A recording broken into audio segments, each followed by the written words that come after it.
الرحمن الرحيم وبه نستعين والصلاة والسلام على سيدنا محمد وعلى آله وصحبه أجمعين أما بعد. قابل احترام مہمانان کرام اور آپ تمام سامعین عظام، یہ اللہ کا فضل ہے کہ ہم ایک آزاد ملک میں سانس لے رہے ہیں. آزادی کی یہ نعمت تشت میں سجا کر ہمیں نہیں ملی. کڑی محنت اور بڑی مشقت کے بعد یہ ملک آزاد ہوا ہے، اور ہمیں اللہ کا شکر بھی ادا کرنا چاہیے اور سر اٹھا کر اس ملک میں یہ بات کہنی چاہیے کہ یہ ملک اگر آج آزاد ہے تو یہ ہمارے بڑوں اور بزرگوں کی قربانی کا نتیجہ ہے. مدارس اسلامیہ کے سلسلے میں ملک میں مختلف قسم کی باتیں کی جاتی ہیں، اور سیاست کے گرم توے پر مفادات کی روٹی سیکنے والے اور اس ملک کو نفرت کی سمت میں ڈھکیلنے والے یہ کہا کرتے ہیں کہ مدارس دہشت گردی پھیلا رہے ہیں، لیکن وہ اس حقیقت کو بھول جاتے ہیں کہ اس ملک میں آزادی کی جد و جہد شروع کرنے والے مدارس کے فیض یافتہ تھے. مدرسوں نے اس ملک کی آزادی کی جد و جہد شروع کی. ہمارے علماء تھے جنہوں نے ملک کی آزادی کے لیے قربانی دی. ہم ان کی اولاد نہیں ہیں کہ جو انگریز کی جیل میں جا رہے تھے، دروازے ہی پہ رک گئے اور معافی نامہ لکھ کر خوشامد درآمد کر کے واپس آ گئے. ہم ان کی اولاد میں جنہوں نے اس ملک کی خاطر اپنی زندگی کے بیش قیمت سال جیل کی سلاخوں کے پیچھے کاٹے، اور ہم ان باپ دادا سے نسبت رکھنے والے لوگ ہیں، ان اکابر اور اسلاف سے تعلق رکھنے والے لوگ ہیں جن کو کالا پانی بھیجا گیا، ایسے جزیروں میں سزا دی گئی جہاں جانا اور رہنا، جہاں کی مشقتوں کو برداشت کرنا عام انسان کے بس کی بات نہیں. اس ملک میں اقتدار مسلمانوں سے چھینا گیا، انگریز مسلط ہوئے. مسلمانوں نے اپنا دینی اور ایمانی فریضہ سمجھا کہ اس ملک سے ناجائز تسلط کو ختم کریں. چنانچہ ہمارے باپ دادا نے آزادی کی لڑائی شروع کی، اور 1857 سے بہت پہلے ہمارے بزرگوں نے آزادی کی لڑائی شروع کی. یہ تو آج کل جھوٹ گڑا گیا ہے، جس اخباروں کی سرپرستی بھی حاصل ہو گئی کہ پہلی لڑائی 1857 میں لڑی گئی. یہ آزادی کی لڑائی 1857 سے شروع ہوئی. کچھ لوگ ہوتے ہیں روٹی کھا لیتے ہیں، کچھ مٹھائی کھا لیتے ہیں، فرماتے ہیں. ہمارے ملک میں ایسے لوگ ہیں جو 100 سال کی تاریخ کھا جاتے ہیں. 1857 سے پہلے 100 سال کی کا عرصہ ہے، اس کو غائب کر دیا گیا. اور یاروں نے مشہور کر دیا کہ 1857 سے لڑائی آزادی کی شروع ہوئی۔ میرے بھائی، نواب سراج الدولہ 1857 سے بہت پہلے شہید ہوئے۔ ٹیپو سلطان 1857 سے بہت پہلے شہید ہوئے، اور ہمارے ہزاروں علماء اور مجاہدین آزادی 1857 سے بہت پہلے شہید ہوئے۔ ان سب کی شہادتیں کہاں گئی؟ تاریخ کا 100 سال کا عرصہ آپ غائب کر دے رہے ہیں۔ یہ جھوٹ چاہے جتنی طاقت سے کہا جائے چلنے والا نہیں۔ تاریخ کسی کے باپ دادا کی جاگیر نہیں ہوتی کہ آپ تاریخ میں جو چاہیں لکھ دیں یا تاریخ کو جس طرح چاہیں بیان کریں۔ تاریخ سچائی کے ساتھ چلا کرتی ہے، اور تاریخ حقیقتوں کے چہرے سے نقاب اٹھایا کرتی ہے۔ کوئی مانے یا نہ مانے، اس ملک کی آزادی کی لڑائی 1857 سے بہت پہلے شروع ہوئی، اور پہلے مسلمان حکمرانوں نے آزادی کی لڑائی لڑی۔ ان کے ساتھ اس دور کے علماء، اس دور کے صوفیہ شریک تھے۔ پھر وقت آیا شاہ عبدالعزیز رحمۃ اللہ علیہ کا، اور یہ وہ پہلے عالم ہیں جنہوں نے فتویٰ دیا تھا کہ انگریزوں کے خلاف جہاد کیا جائے۔ یہ لفظ جہاد کا ذرا خطرناک ہے۔ آج کل بہت سارے لوگوں کو یہ لفظ سنتے ہی بخار آ جاتا ہے، لیکن یاد رکھنا چاہیے کہ جہاد اپنے حقوق کی حفاظت کا نام ہے۔ اگر کوئی ہمارے ملک پر قبضہ کر رہا ہے، کوئی ہمارے بھائیوں بہنوں کو مار رہا ہے، کوئی ہمارے ملک کی آزادی کو سلب کر رہا ہے، اس کے خلاف آواز بلند کی جائے۔ اپنے حق کے لیے آواز اٹھانا، ظلم کے خلاف آواز اٹھانا، اپنا دفاع کرنا، دشمنوں کو اور غلط راستے پر چلنے والوں کو درست کرنا، یہی جہاد ہے۔ جہاد کا فتویٰ شاہ عبدالعزیز صاحب نے دیا، اور اس لیے دیا کہ ملک پر ناجائز قبضہ بھی تھا، اور انگریز یہ کوشش کر رہے تھے کہ مسلمانوں کو عیسائی بنائیں، دوسرے مذہب عیسائی بنائیں۔ یہ نہیں کہ ہمارے ہاں قبضہ کر چکے تھے، اپنے مذہب کی تبلیغ بھی کر رہے تھے، اور شاہ عبدالعزیز نے اور ان کے ساتھیوں نے اس محاذ پر بھی ان کا مقابلہ کیا۔ آپ کو ایک واقعہ سناؤ۔ اس زمانے میں لوگ آتے تھے اپنے مذہب کی تبلیغ کے لیے، عیسائی لوگ، انگریز۔ ایک بہت بڑا انگریز عالم آیا، دہلی پہنچ کر اس نے کہا کہ جو تمہارا سب سے بڑا عالم ہو لے آؤ، مناظرے کے لیے، مقابلے کے لیے، سب سے بڑا عالم۔ چھوٹا موٹا للو پنجو قسم کا عالم نہیں چلے گا، سب سے بڑا عالم لائی۔ شاہ عبدالعزیز صاحب آئے، وہ سب سے بڑے عالم تھے۔ اس نے کہا میرا ایک سوال ہے، یہ محرم کا مہینہ ہے۔ اس نے کہا آپ یہ کہتے ہیں، یعنی مسلمان، کہ حضرت محمد صلی اللہ علیہ وسلم سب سے بڑے پیغمبر ہیں، اللہ کے محبوب۔ جب آپ لوگ یہ کہتے ہیں اور اسی کے ساتھ یہ بھی بیان کرتے ہیں کہ ان کے نواسے کو کربلا میں بے دردی سے شہید کر دیا گیا، تو مجھ کو یہ بتائیے کہ جب حضرت حسین رضی اللہ عنہ کو شہید کیا جا رہا تھا تو حضور نے اللہ سے کہہ کے اپنے نواسے کو بچا کیوں نہیں؟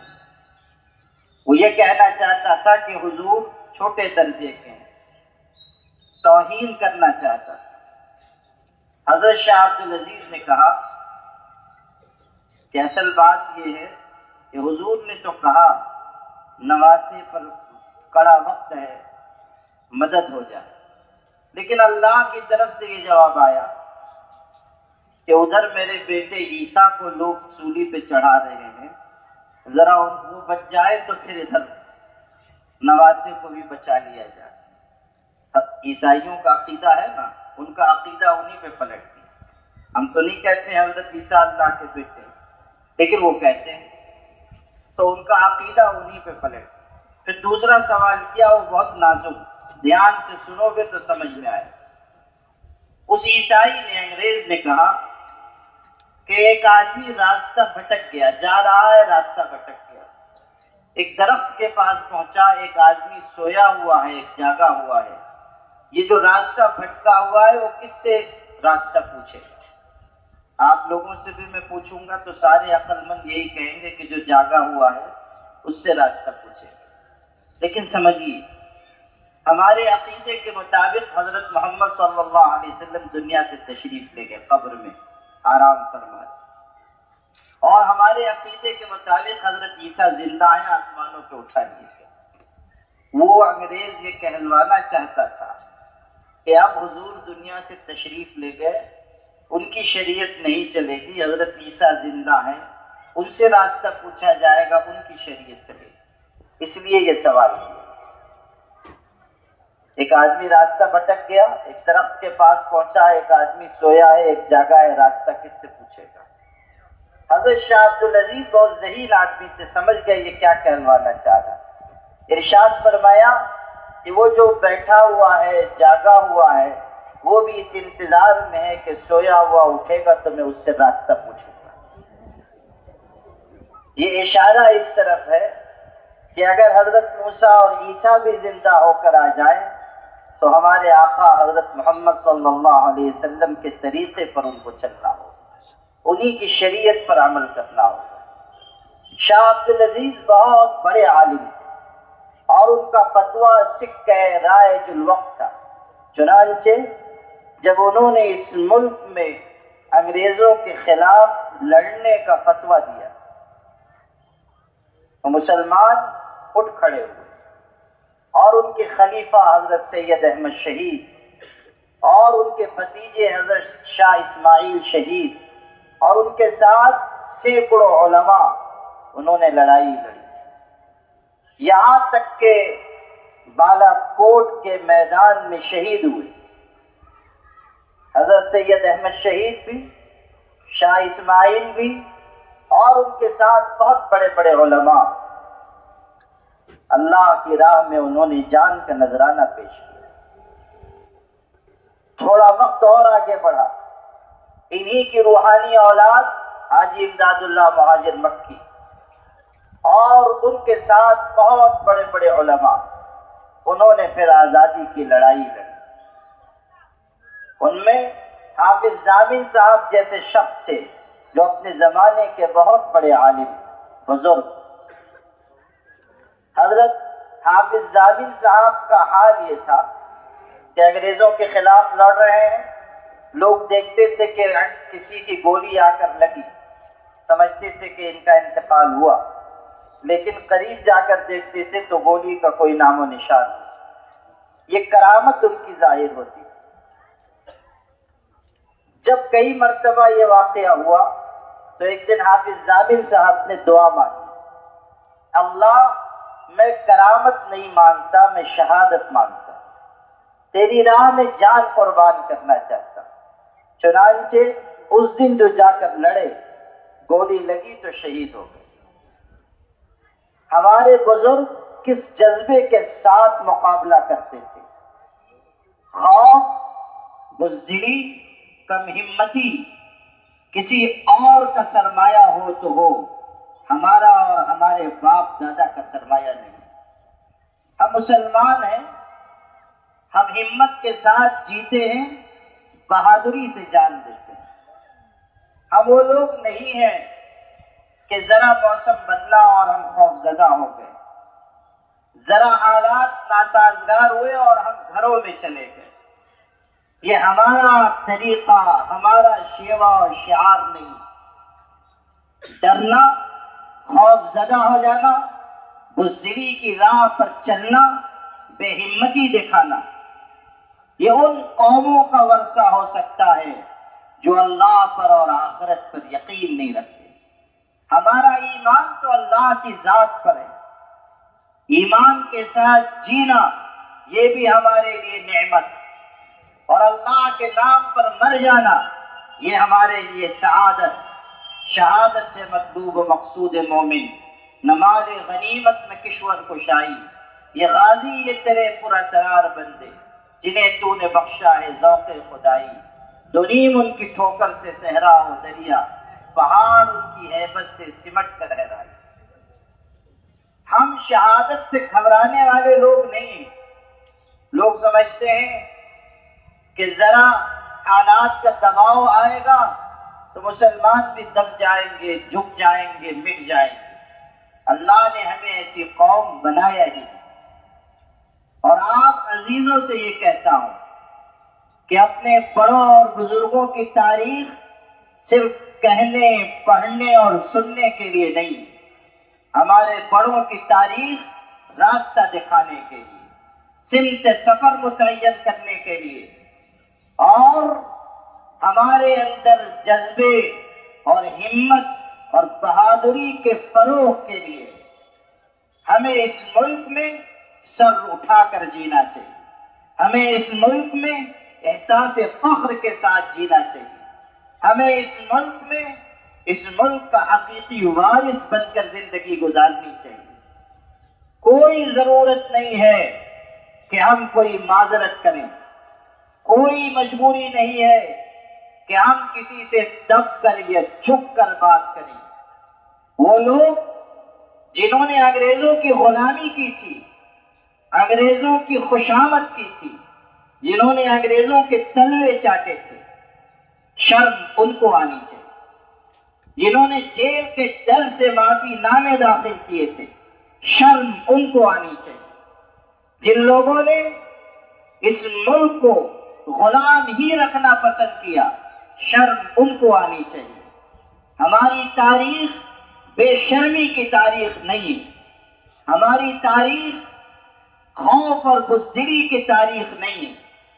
مسلمانوں کو اس ملک میں پورے احساس ذمہ داری کے ساتھ یہ بات کہنی چاہیے کہ ماضی میں بھی ملک کو ہم نے بچایا تھا، اور اس وقت بھی اس ملک کی تقدیر کے بنیادی فیصلے ہمارے بغیر ادھورے، اور مستقبل میں بھی کوئی آفت خدا نخواستہ ہمارے ملک پر آئے گی تو سب سے پہلے اس ملک کو بچانے کے لیے ہم ہی آگے آئے گے۔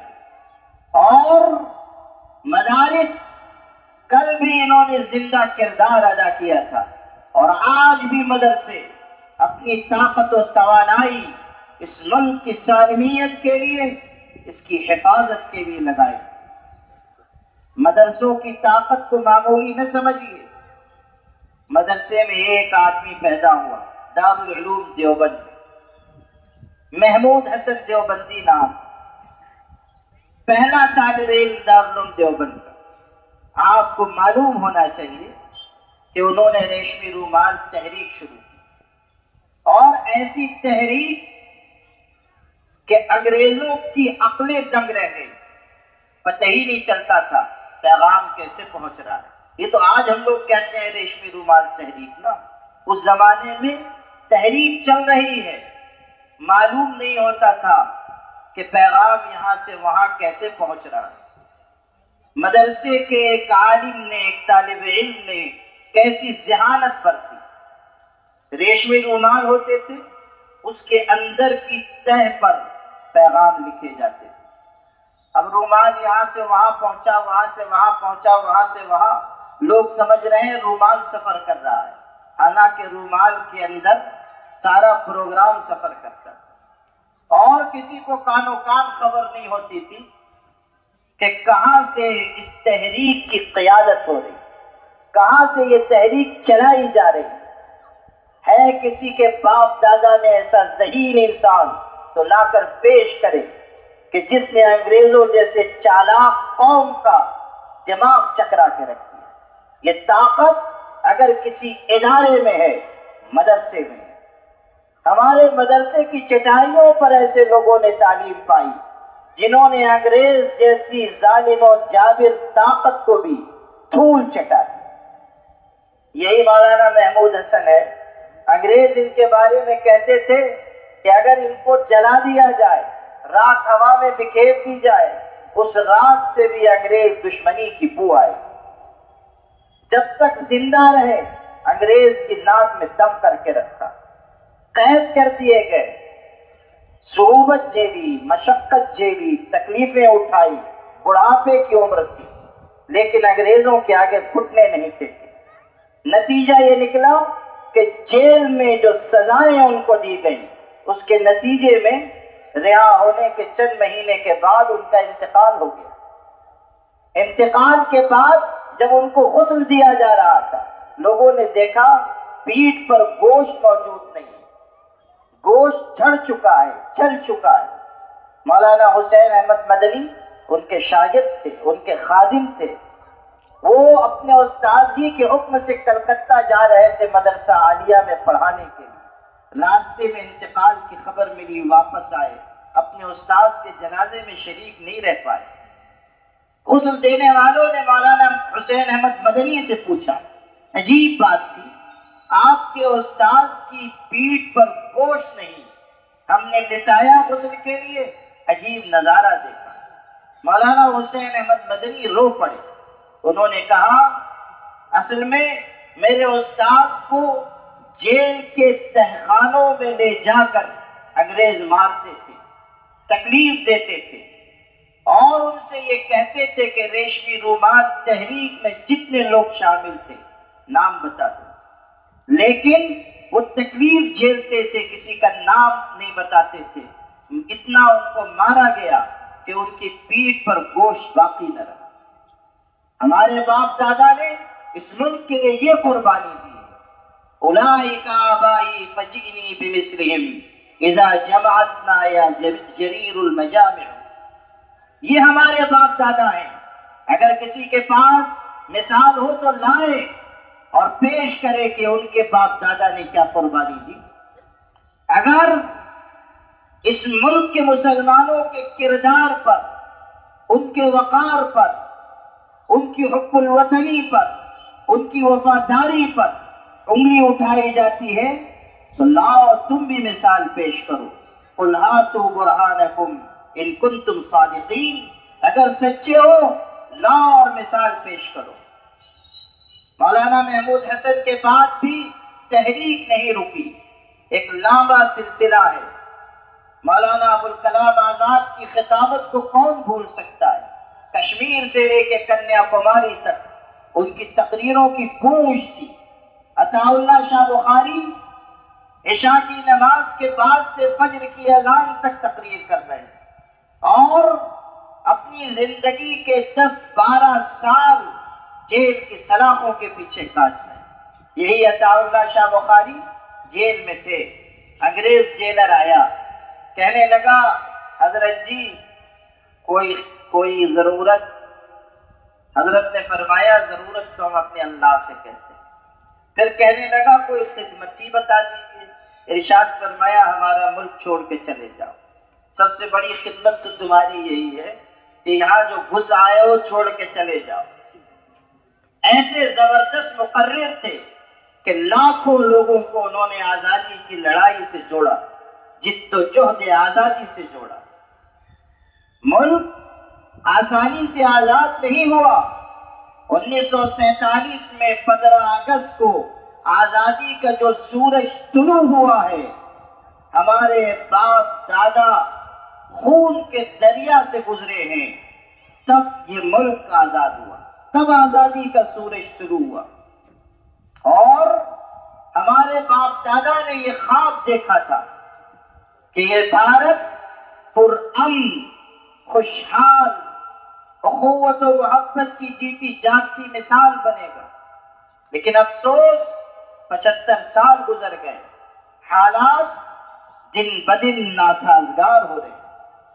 ہمارے ہندو بھائی ہمارے ساتھ لڑائی میں شریک رہے، کوئی انکار نہیں کر سکتا کہ ہمارے ہندو بھائیوں نے اس ملک کی آزادی میں حصہ نہیں لیا. حصہ لیا، ضرور حصہ لیا. ہمارے باپ دادا تھے جنہوں نے اس ملک میں دونوں قوموں کے اتحاد کی بات کی، آپس کی یکجہتی کی بات کی، محبت کا پیغام دیا.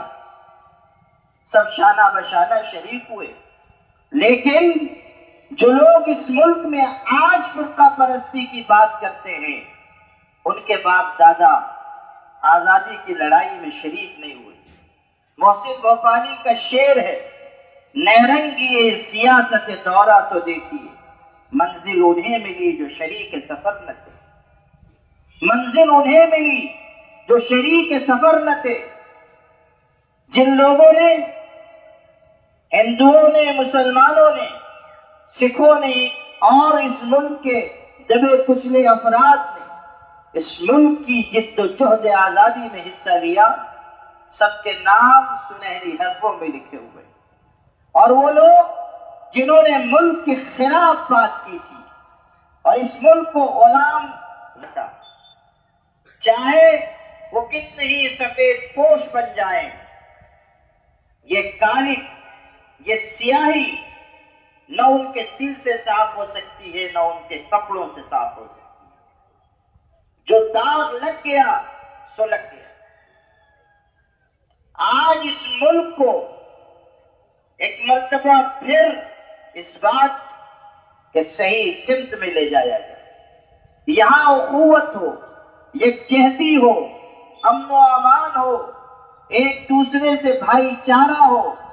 یہاں بسنے والے مختلف مذاہب کے لوگ ایک دوسرے کے ساتھ مل جل کر رہیں، محبت کو فروغ دیا جائے، نفرت کو مٹایا جائے، رواداری اور مروت کی مثالوں کو زندہ کیا جائے.